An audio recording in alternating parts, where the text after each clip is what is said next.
Hello everyone, and thanks for tuning into the latest UK General Election Opinion Poll Tracker video. So we've been doing these on a monthly basis over the past few years. We are now in the very beginning and start of the 2024 General Election campaign. The General Election will be held on Thursday, July 4th, of course. So these videos, these tracker videos and, election videos, opinion poll videos will be going either daily or nightly or on a every other day basis, depending on how much time I've got. But they will be very regular over the next 6 weeks. So I'm going to bring you the latest prediction from Electoral Calculus as we kick off the general election. They've just updated today their latest prediction, and I shall bring you that. And there have been a couple of opinion polls that have dropped today, so I'll discuss those as well. If you're enjoying the content on the channel, please like, share, subscribe, make sure to show everybody for doing that. And drop a comment, let us know what you think is going to happen in the election and whatnot. Okay, well, what do I do? I'll turn off the webcam, aren't I? So, hang on a moment. No, I want to turn that off. There we go. Right, so here we go, Ben. In 5, 4, 3, 2, 1. Boom! And there we have it. The current prediction from Electoral Calculus is at the moment for a Labour majority of 308 seats. That is up to the 21st of May, based on all of the opinion polls that will get to presumably from the 1st to the 21st of May. So that will be a record-breaking landslide majority. It would leave the Conservative Party in virtual total oblivion. Let's just go through these seat numbers. So predicted a share of vote from Conservatives 23.5%. Gives them 92 seats on a central prediction. At the low, there's a margin of error, as always, when you poll. So at the low end, they could be as high as 32 seats. At the high end, they could be as high as 214.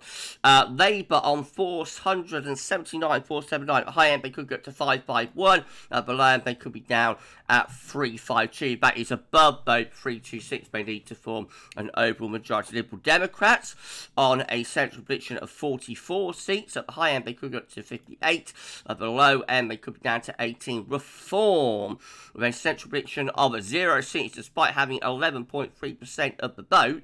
The high end, they might get 15 seats. At the low end, there are 0 seats. Greens on a central prediction of 2 seats. At the high end, they could get to 4. Low end, they could lose the seat that they have no seats.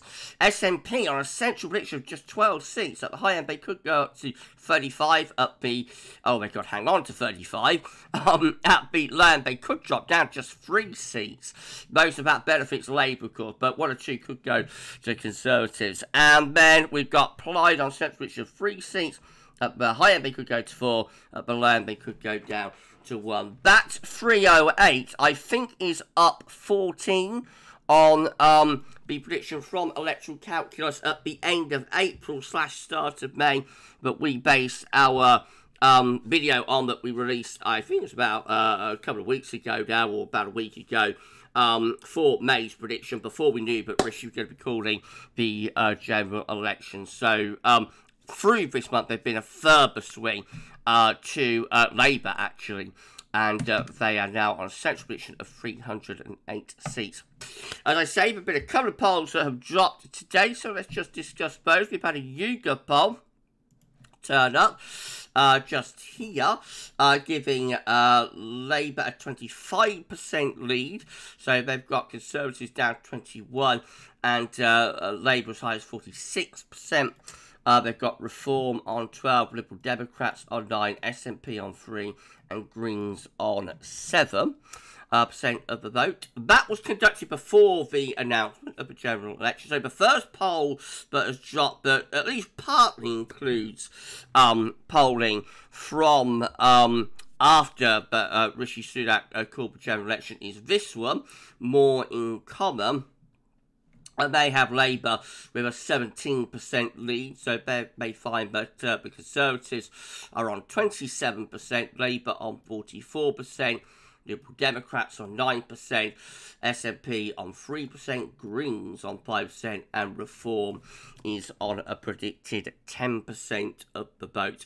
The last More in Common poll was just here 17th to the 19th of May. And in that poll, they also had the Conservatives on 27%. Labour were on 43%, so actually Labour is up 1 in this poll compared to the last More in Common poll. Liberal Democrats unchanged on 9. SNP were on 2, so they've gone up 1 in this poll. Greens were on 6, so they've dropped 1%. And Reform were on 11% of the vote, so they have dropped 1 in this poll. All sort of margin for error changes, really. Some parties up 1, some parties down 1, and some parties no change. So not much, not much movement in that particular poll. And then there is not up here yet. It hasn't been placed, I don't think. No, it has. There it is. So there's also, and get rid of that Twitter link. There's also been a TechniPoll that has appeared this evening. And this one is pretty catastrophic for the Conservatives. So this one has a 26% Labour lead. They are finding that the Conservatives are on 19% of the vote. That is the first time the Conservatives have been under 20% in a TechniPoll. Labour are on 45% of the vote. Liberal Democrats on 12% vote. By the way, I do have to go through all of the parties now, to make sure, all of the listed parties, to make sure that everybody gets a fair hearing and whatnot. SNP are to be confirmed in this TechniPoll. Greens on 5% and Reform on 14%. Now, that is, there's not that much change between More in Common and Technically, in terms of the Labour share, is there? Both around mid-40s, but the Conservative share has a massive difference. So 19% with Technically to 27% with More in Common. That's where a lot of the uncertainty is lying at the moment, I think, between just how low the Conservative vote is, and we've got other polls. So Survation, they had Conservatives on 27%, but YouGov have them on 21%. Savanta with Conservatives on 26%.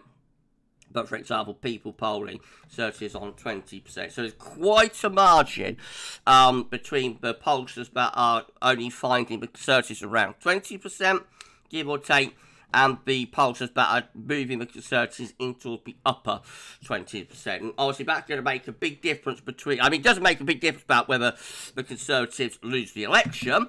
It looks very likely, based on these polls, that the Conservatives will lose the election. But it makes a big difference in terms of the margin that they're losing by. So, is it going to be, a big loss, or is it going to be absolutely catastrophic and annihilation? And that is the difference, between, this poll that would lead to... I would imagine that would lead to a Labour majority, probably close to where it was in 97, something like that. So you're talking about a landslide, obviously. Or this result, that would leave the Conservatives obliterated and absolutely annihilated.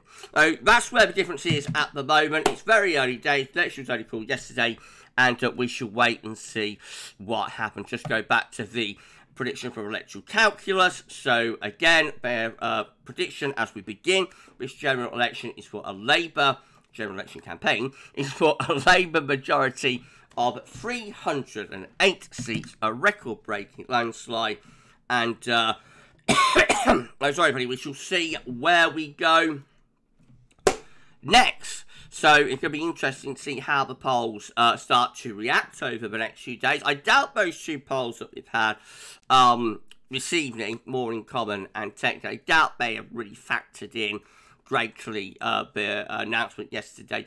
It'll be more like the weekend polls, the Saturday evening polls that appear, that I think might give us our first indication of how people are viewing the decision to call the general election.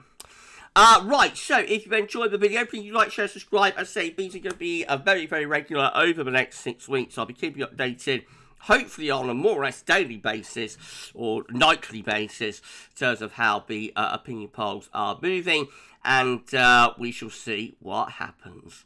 So we'll have more very, very soon, but for this one, that's all for now, and thanks for watching.